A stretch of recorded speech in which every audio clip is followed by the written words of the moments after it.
সুপ্রিয় দর্শক শ্রোতা ভাই বোন, ঈদের দিনের একটা চিরচেনা রূপ, একটা চিত্র হলো আমাদের সমাজে ছোট্ট বন্ধুরা, ছোট ছেলে মেয়েরা তারা বড়দের, গুরুজনদেরকে পা ছুঁয়ে সালাম করে থাকেন, কিছু হাদিয়া, কিছু উপঢৌকন, কিছু সালামি পাওয়ার উদ্দেশ্যে।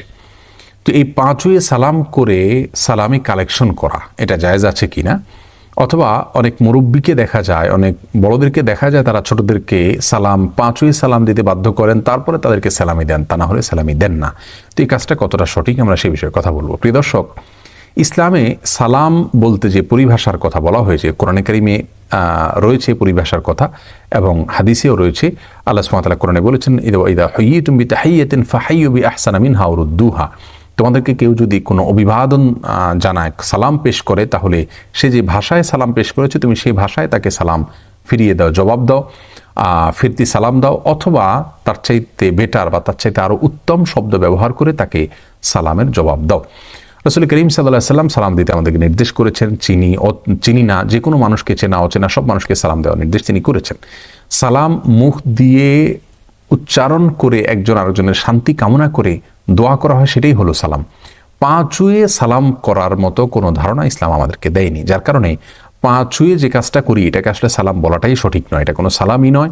এটা আমাদের দেশের প্রচলিত একটি কালচার, যে কালচারটা খুব ভালো কোনো কালচার নয়, কারণ এর মাধ্যমে একজন মানুষ আরেকজন মানুষকে সালাম দিতে গিয়ে তথাকথিত শ্রদ্ধা প্রদর্শনের নামে তার দিকে মাথা নুয়ে ফেলা, এবং এটা কিছুটা আল্লাহর সামনে আমরা যে রুকু করি, যে সেজদা করি, তার সাথে সাদৃশ্য হয়ে যায়।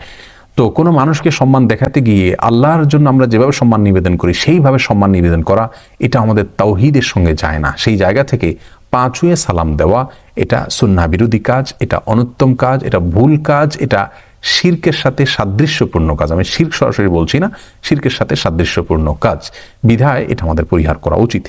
ঈদের সালামি পাওয়ার জন্য, ঈদের জন্য কিছু হাদিয়া উপঢৌকন কালেকশন করার জন্য বাচ্চারা বড়দেরকে সালাম পেশ করলে তারা সালামের জবাব দিবেন, জবাব দিয়ে তাদেরকে কিছু উপঢৌকন দিবেন, এটা আমাদের দেশের একটা কালচার, একটা সংস্কৃতি, কোনদের সাথে কোনো সংঘর্ষের নাই।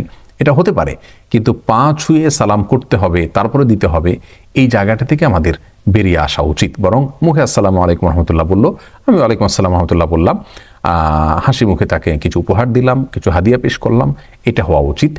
আর বাচ্চাদেরকেও সালাম, পা ছুঁয়ে সালাম দিতে বাধ্য করা উচিত না, বরং তাদের শেখানো উচিত যে না, পা ছুঁয়ে সালাম নয়, পা ছুঁয়ে সালাম করতে গেলে তুমি মাথা নত হতে হয়, এ মাথা শুধুমাত্র আল্লাহর জন্য নত করা, এটাই একজন মুসলিমের জন্য ইসলাম কর্তৃক নির্দেশিত। বিধায় আমরা পা ছুঁয়ে সালাম দিয়ে সম্মানী নেওয়া, অথবা পা ছুঁয়ে সালাম করার পর সম্মানী দেওয়া, এই কালচার থেকে আমরা বের হয়ে আসার চেষ্টা করব। আল্লাহ সুবহানাহু ওয়া তাআলা আমাদের সবাইকে সেই তৌফিক দান করুন।